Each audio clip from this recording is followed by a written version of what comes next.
we're going to talk about completing this square. That'll be what our next example is on. But before we start that, I'm going to do a super simple problem.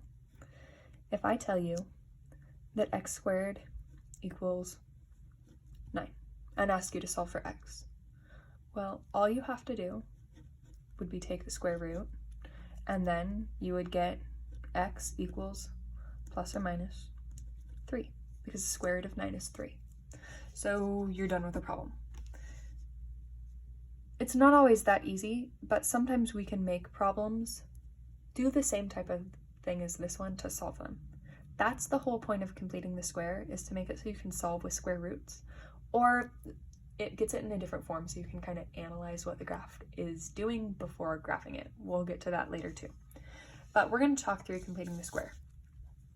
If you have some equation like x squared plus bx equals a number, or even you could have x squared plus bx plus something equals 0, okay?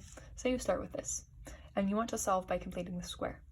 You're going to take this number and subtract it over here, okay? We always want our first step in this process to make it so our equation looks like x squared plus bx, and then our number that doesn't have an x is over here by itself.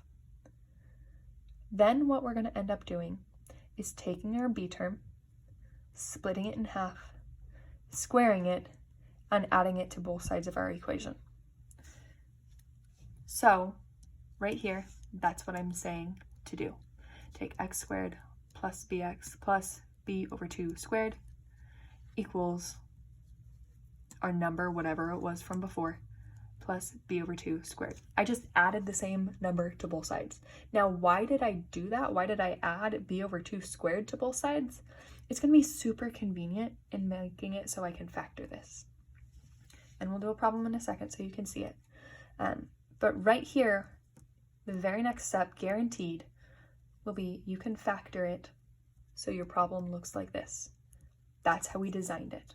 And then over here, you have an answer. This will kind of just help you walk through the steps. It doesn't help you understand why. We'll get to that. I'll talk you through it. But these are the steps of what we're going to do. So for example 5, we start with x squared minus 4x plus 1 equals 0. So the first step I said was to move this extra number over, giving me x squared minus 4x. I'm going to leave some space right here, equals -1. Now I want to be able to have this thing be a perfect square. A perfect square is something that we could write like, okay, 3x plus 2. Again, different problem for a second. This could be rewritten as 3x plus 2 squared. There's just 2 of them. This is a perfect square. When we're completing the square, we're attempting to make a perfect square like this. To make a trinomial that is guaranteed to be able to factor as a perfect square, we need to take our middle term and divide it by 2 and square it.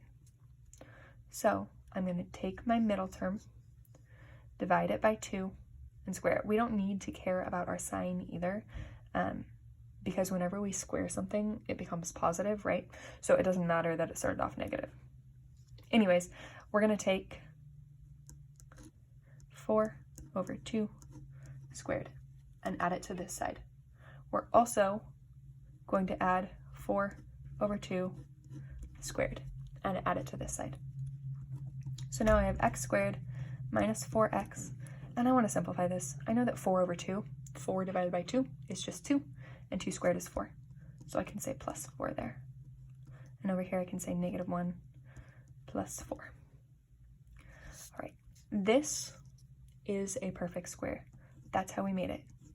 That means it can be written as, or factored as, x and a 2 here and a 2 here. This minus sign tells me it has to be negative. Because if I multiply this out, x times x, x squared. X times -2 is -2x. -2 times x is -2x. So now I have a -4x, and a -2 times a -2 is a +4. So I have factored this. I just double checked. That's what that was. And -1 plus 4 gives me a 3. We're getting close to our answer, I promise. So now that we have x minus 2 times x minus 2, I can rewrite it as x minus 2 squared equals 3. Now the beauty of this is, just like on our previous page that I showed you with how we could solve this problem, right? We said we could just take the square root. We can do that here too.